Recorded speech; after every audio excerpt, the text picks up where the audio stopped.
Assalamualaikum warahmatullahi wabarakatuh. Waalaikumsalam. Sahabat religi Gunung Kidul, kita kembali dalam podcast Bisaroh, Bimbingan dan Sapa Rohani Kantor Kementerian Agama Kabupaten Gunung Kidul. Bersama saya, Andi Eko Prasetyo. Kali ini kita akan berdiskusi tentang 6 hal perusak hati.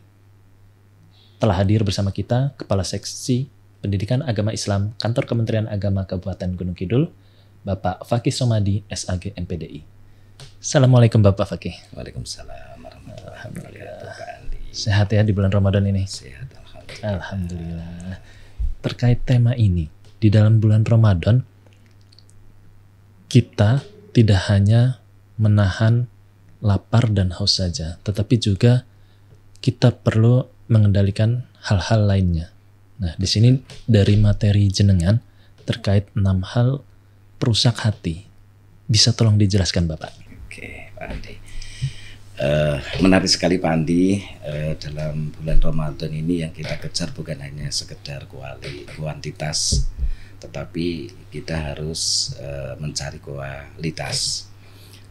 Ketika seseorang itu kualitasnya bagus, dengan cara memperhatikan hal-hal yang bisa merusak pahala dari puasa Ramadan, salah satunya yang kita ambil pada kesempatan ini adalah terkait dengan yang bisa merusak hati. Karena ketika hati seseorang itu rusak, maka ibadahnya juga nantinya akan bisa rusak. Karena di dalam tubuh manusia itu kan sebenarnya ada segumpal daging. Inna fil jasadi mudghah. Fa inna solahal jasadu kulluh wa idza fasadal jasadu kulluh. Di dalam tubuh seseorang itu ada segumpal daging. Kalau digambarkan dalam jasmani itu seperti jantung.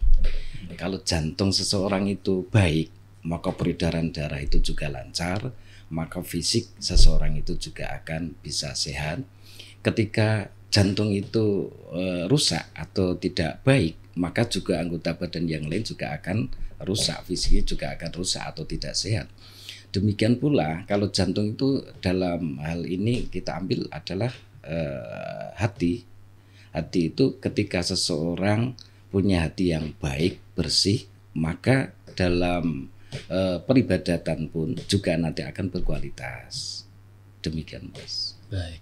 Ya. Berarti memang hati inilah yang akan menentukan baik buruknya seseorang. Iya, karena bagaikan raja hati itu. Oh begitu ya Bapak. Ya, Nah, yang mengendalikan semua gitu. baik. Nah, kembali. Apa saja 6 hal ini Bapak? Ya, siap. Bismillahirrahmanirrahim. Inna fasadal qulubi an sitati asya. Inna sesungguhnya fasada itu rusak al qulub beberapa hati seseorang. An dari sitati asya, dari 6 perkara sesuatu. Yang bisa menjadi hati seseorang itu rusak itu ada 6 Pak Andi. Yang pertama yudnibu nabi rojai taubati. Seseorang itu terbiasa berbuat dosa di sini dengan harapan dia itu akan diampuni oleh Allah Subhanahu wa taala. Kemudian yang kedua wa yu'allimun wa ya'lamuna ilma la ya'malun. Orang itu mempunyai ilmu, mencari ilmu, dapat ilmu, la ya'malun, tetapi tidak mau mengamalkan. Yang ketiga, wa ya'kuluna rizqallahi la yaskurun. Orang itu mau memakan rizkinya Allah tetapi tidak mau bersyukur. Wa idza amilu la yuhlisun. Yang nomor 4, ketika seseorang itu beramal tidak ikhlas. Yang kelima, wa ma yardauna bi kismatillah. Orang itu tidak mau menerima pemberian dari Allah. Yang terakhir Pak Andi, wa yadfanuna mautahum wa la yatabirun. Orang terbiasa untuk takziah, untuk merawat jenazah, tetapi orang tersebut tidak iktibar atau mengambil hikmah dari orang yang melakukan takziah. Oke. Kalau 6-6-nya ini ada dalam tubuh seseorang, dalam hati seseorang, maka dikatakan fasad atau rusak. Salah satunya Pak Andi, kalau yang nomor 1, orang itu berbuat dosa bukan karena khilaf, tetapi sengaja tahu bahwa ini adalah hal dosa, tetapi dia sengaja Tetap dilakukan. tetap dilakukan Pak Andi, karena hatinya itu menyepelekan, memudahkan, gampang. Besok mau minta maaf, nanti lebaran saya juga akan ketemu, kemudian kita mau silaturahmi, kemudian halal bihalal, selesai gitu. Padahal kan kalau hati seseorang itu dituruti dengan memudahkan melanggar dosa-dosa, kan ada peringatan dari Allah. Fa idza jaa ajaluhum la yastakhiruna sa'atan wa la yastaqdimun. Bahwa yang namanya ajal itu kan tidak bisa dimajukan, tidak bisa dimundurkan. Lah kapan seseorang itu akan diambil ajalnya kan tidak tahu. Lah kalau terbiasa dalam hatinya itu nggak apa-apa sekarang berbuat dosa, bisa mau bertaubat. Ya kalau nanti sebelum taubat dia itu masih hidup. Kalau ternyata belum taubat sudah meninggal. Nah itu kan maka hatinya rusak gitu. Nah yang keduanya nih Pak, bisa dijelaskan kembali. Ilmu tapi tidak mengamalkan. Nah, ilmu ini. Nah, wa ya'lamunal ilma la ya'malun. Orang itu mempunyai ilmu, mencari ilmu tetapi tidak mau mengamalkan. Mas Andi mungkin juga pernah dengar bahwa seseorang itu kalau punya ilmu tetapi tidak mau mengamalkan itu kan bagaikan pohon kasajari bila samarin, seperti pohon yang tidak berbuah. Orang itu mempunyai ilmu, contoh ilmu bahwa sholat tahajud di sepertiga akhir malam itu mudah dikabulkan doanya. Ada sholat duha, pembuka rizki, punya ilmunya. Dia tahu, bahkan dia sudah belajar, tetapi tidak mau mengamalkan. Sehingga ilmu itu hanya menumpuk-numpuk, hanya menjadi referensi. Padahal orang yang berkualitas itu adalah apa yang dia miliki dalam hal keilmuan kemudian diamalkan. Ya. Ini orang menyepelekan. Bahkan kalau orang yang mudah menyepelekan ini kalau dikatakan dosa itu lebih besar karena dia tahu, tetapi mengapa tetap melanggar? Gitu. Karena sudah punya ilmunya. Itu karena punya ilmunya. Beda dengan orang yang sama sekali tidak punya ilmu. Dia berilmu tetapi tidak mau mengamalkan, bahkan memudahkan, melanggar pun juga terbiasa gitu. Nah kalau yang terkait rizki tapi tidak bersyukur. Ya, sekarang karena kita di zaman yang modern Mas Andi ya, seseorang itu kan beda-beda dalam menangkap rizkinya Allah. Wa yaquluna rizqallahi la yaskurun. Orang itu mau makan rizkinya Allah tetapi tidak bisa bersyukur, bahkan orang itu mudah melupakan syukurnya. Buktinya apa? Ketika orang bangun dari tidur itu bukan alhamdulillahilladzi ahyana ba'da ma amatana wa ilaihin nusur, tetapi malah membaca yang lain. Kalau zaman sekarang mungkin membuka WA, membaca Facebook dan lain sebagainya, Twitter dan lain sebagainya. Padahal orang kalau bangun dari tidur tanpa dikasih nikmat oleh Allah berupa nafasnya lancar, oksigennya banyak, tercukupi tanpa ada alat bantuan. Kalau ini semua sebenarnya tidak dikasihkan ke manusia, maka manusia itu kan tidak bisa berbuat apa-apa. Benar. Nah, orang mau menerima, menghirup, memanfaatkan, tetapi kurang bersyukurnya, bahkan sering lupa, Pak Andi. Apalagi ketika seseorang itu menuruti hawa nafsunya, sudah dikasih oleh Allah bahwa Allah itu kan akan mencukupi kebutuhan manusia, tetapi Allah itu tidak akan menuruti keinginannya manusia. Allah sudah mencukupi kebutuhan manusia, tetapi manusia itu keinginannya banyak, sehingga ketika keinginan itu tidak didapati, maka dia merasa bahwa Allah itu tidak adil, bahwa rezeki yang selama ini dikasihkan itu tidak begitu ketara atau kelihatan, karena merasa bahwa yang dia inginkan itu belum bisa diterima. Berarti ini terkait dengan hal yang selanjutnya ya Bapak, yaitu tidak ridho menerima pemberian Allah ini ya. Betul, wa ma yardhauna bi qismatillah. Iya, terkait berarti. Ini ada kaitannya juga Pak Andi, sehingga apapun yang dikasihkan oleh Allah kepada manusia itu orang tidak mau ridho, tidak mau ikhlas, tidak menerima apa adanya. Bahkan seseorang itu kan sebenarnya oleh Allah sudah ditakar sesuai dengan takaran masing-masing. Dalam hal rizkinya Mas Andi sama saya beda. Mas Andi lebih tinggi, lebih besar, saya lebih pendek, lebih kecil, tapi rezekinya beda-beda. Ya bisa dikatakan terkadang yang besar, yang tinggi itu rezekinya juga banyak, yang kecil rezekinya juga kadang lebih banyak.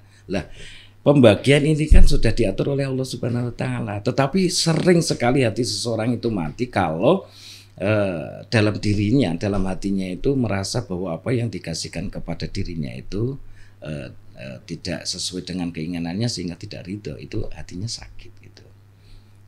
Maka sebenarnya yang paling benar itu adalah ketika melihat sesuatu terkait dengan dunia, manusia itu harusnya melihat yang bawah. Kebanyakan sekarang itu melihat yang atas.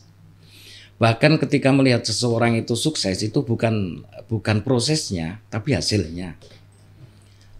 Pemikiran manusia sering instan, melihat sekilas enaknya, orang itu ternyata sekarang mapan dan lain sebagainya, tetapi tidak lihat proses-proses sebelumnya.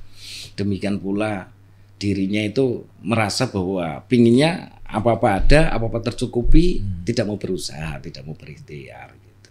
Maka apa yang dikasihkan Allah kepada manusia itu kan sebenarnya harus kita terima, kemudian kita juga bagaimana dengan yang dikasihkan itu disyukuri dengan dimanfaatkan, kemudian berusaha bagaimana bisa bermanfaat gitu. Nah, ya. Bisa bermanfaat berarti sama juga di hal selanjutnya ini, apabila beramal tidak ikhlas. Berarti kan juga memang kita juga melakukan kegiatan ataupun beramal, melakukan sesuatu itu harus dengan ikhlas biar selain bermanfaat bagi orang lain juga bermanfaat bagi diri kita sendiri. Ya, bisa dijelaskan Bapak? Betul Mas Andi. Wa idza amilu la yukhlisun. Seseorang melakukan perbuatan atau beramal tetapi tidak ikhlas. Banyak sekali manusia itu melakukan hal-hal baik dalam ketugasan di pemerintahan, ketugasan dalam rumah tangga, ketugasan di sosial, di masyarakat, di lingkungan, itu seringnya kalau tidak diperhatikan orang, tidak disanjung orang, tidak dihormati orang, tidak dianggap oleh orang, dia itu kurang puas. Karena dalam dirinya itu melakukan sesuatu itu bukan karena lillah, tetapi karena harapan yang lain. Hati yang rusak itu adalah ketika ramai orang, dia merasa akan berperan. Dia berusaha untuk melakukan sesuatu yang akan tampak. Begitu dalam kesendirian, dia tidak mau melakukan. Maka apa yang dia lakukan selama ini hatinya itu memang karena memang dia itu bukan lillah, tapi karena memang supaya orang lain perhatikan, supaya disanjung, supaya dianggap. Oleh karena itu bagaimana hati seseorang itu supaya tidak rusak, maka dalam kesendirian, dalam hal siri, dalam hal yang sembunyi-sembunyi atau dalam keramaian, maka dia dalam hal ketakutan kepada Allah lah, itu tidak dibedakan dalam kesendirian atau dalam bareng-bareng atau bersama atau dalam keramaian. Itu supaya sehat hatinya. Puasa Pak Andi, puasa ini pun yang akan tahu bahwa seseorang itu puasa itu benar-benar lillah atau tidak itu kan dirinya sendiri sama Allah. Betul. Saya sama Pak Andi mungkin masuk ke kamar tanpa ada orang kemudian minum atau makan, begitu mau keluar supaya tidak ketahuan bibirnya dibuat kering lagi, fisiknya dinampakkan supaya agak lemas, maka orang akan tertipu dengan kita. Sedangkan Allah itu maha melihat, Allah maha tahu. Maka di bulan puasa ini marilah kita itu bersama bagaimana kita melakukan sesuatu itu memang penuh dengan keikhlasan, kesadaran. Itu Pak Andi. Diniati ikhlas lillahi ta'ala. Ikhlas lillahi ta'ala. Sekarang terkait hal yang terakhir, yaitu terbiasa takziah tapi tidak mengambil hikmahnya. Ya. Gimana Bapak? Wa yadfanuna mautahum wa la yatabirun. Hati seseorang itu rusak. Yang keenam atau terakhir itu orang terbiasa untuk takziah, merawat jenazah, mulai dari memandikan, mengkafani, mensolatkan, kemudian sampai ke mengubur. dalam fardu kifayah itu dilakukan semuanya, tetapi tidak mengambil ibrah atau pelajaran dari kematian. Kematian itu adalah pelajaran yang tidak bisa digantikan dengan yang lain. Pelajaran yang paling berharga adalah kematian. Ada orang yang ketika datang di tempat takziah malah justru di sana selfie, kemudian bukannya menghibur tetapi malah di sana asik dengan berbincang-bincang sendiri sama kelompoknya, sama teman-temannya, bahkan menyempatkan juga makan minum dengan cara yang kelihatan tidak sopan. Banyak sekali bagi yang perokok di tempat dekat jenazah, merokok dan lain sebagainya. Nah, ini kan sebenarnya tidak bersih hatinya, sehingga kalau kelamaan ini dijadikan kebiasaan maka hatinya rusak. Begitu takziah itu bukan mengambil ibrah atau pelajarannya, datang dengan bahagia, gembira, pulang juga tidak merasa sedih dan lain sebagainya, lihat makam juga tidak akan ingat kematian. Nah, kalau orang itu sudah kebal seperti itu, maka kejadian apapun yang menyedihkan itu baginya juga akan tidak mengefek. Maka supaya hati seseorang itu tidak rusak, mari ketika kita takziah merawat jenazah itu diambil ibrah. Salah satunya adalah ketika umurnya kok panjang, ya kita ngambil pelajarannya. Oh, orang tersebut tidak terbiasa dengan makanan yang haram-haram, minuman yang haram-haram, makanan minuman yang didapat dari yang tidak benar itu dihindari semua. Kemudian orangnya supel, orangnya ramah, murah senyum sama orang lain, itu tidak pernah berbuat dosa, semua dianggap saudara, maka hidupnya itu kan aman, nyaman, tentram, sehingga hidupnya panjang. Kemudian juga ketika masih muda ternyata dia itu kok sudah meninggal dunia, ternyata dia ahli minum makanan yang haram-haram, kemudian begadangan, meninggalkan sholat, berani sama orang tua, kemudian sering berbuat anarkis terhadap orang lain, mengancam orang lain. Lah, ini diambil ibrah. Oh, ternyata soal umur seseorang itu kan sangat berharga, maka terus kemudian menjadi hati-hati. Sekarang dia meninggal, kapan giliran sampai ke kita, ke kami, itu harusnya berpikir sehingga tambah takarubnya kepada Allah Subhanahu wa taala. Itu Pak. Sehingga bekal yang disiapkan pun juga harus sudah mencukupi untuk bisa, ya. Karena ada ketakutan juga dengan kematian gitu ya. Benar. Nah, terkait di bulan Ramadan ini, adakah pesan yang ingin Bapak sampaikan? Ya, kembali ke awal Pak Andi, jadi supaya ibadah seseorang itu bisa berkualitas, bukan hanya sekedar istilahnya mencari kuantitas.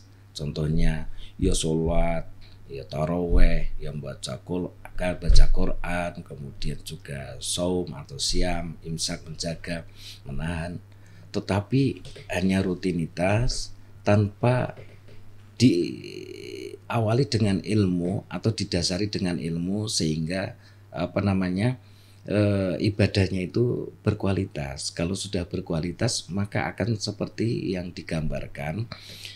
Kalau sudah beriman, kemudian juga ihtisaban, ada harapan untuk diampuni oleh Allah, maka orang tersebut itu akan diampuni dosa-dosa ma taqaddama min dzambi. Maka untuk mendukung ini semua, yuk kita menjaga kualitas hati kita, karena ini memang menjadi penentu hati seseorang terkait dengan kualitas ibadahnya. Maka 6 yang tadi kita sampaikan, jangan dibiasakan untuk berbuat dosa dengan harapan mau diampuni oleh Allah. Kemudian kalau punya ilmu maka diamalkan. Yang ketiga, ketika beramal maka dengan ikhlas. Kemudian bisa mensyukuri nikmat yang diberikan Allah kepada kita. Kemudian kita mau makan, menerima rizkinya Allah dengan cara disyukuri, dan kita itibat dengan kematian. Tuh, Pak Andi. Terima kasih atas penjelasannya yang cukup untuk membuat kita kembali introspeksi diri kita. Dan semoga Ramadan kali ini menjadi momentum kita untuk memperbaiki diri kita menjadi lebih baik lagi, Bapak. Amin, amin, Pak. Terima kasih, Pak Fakih. Ya, siap. Sahabat Religi Gunung Kidul, demikian diskusi kita bersama Bapak Fakih Somadi SAG MPDI, Kepala Seksi Pendidikan Agama Islam Kantor Kementerian Agama Kabupaten Gunung Kidul. Semoga bermanfaat. Saya Andi Eko Prasetyo undur diri. Sampai berjumpa di podcast Bisaroh Kemenak Gunung Kidul selanjutnya. Wassalamualaikum warahmatullahi wabarakatuh. Waalaikumsalam.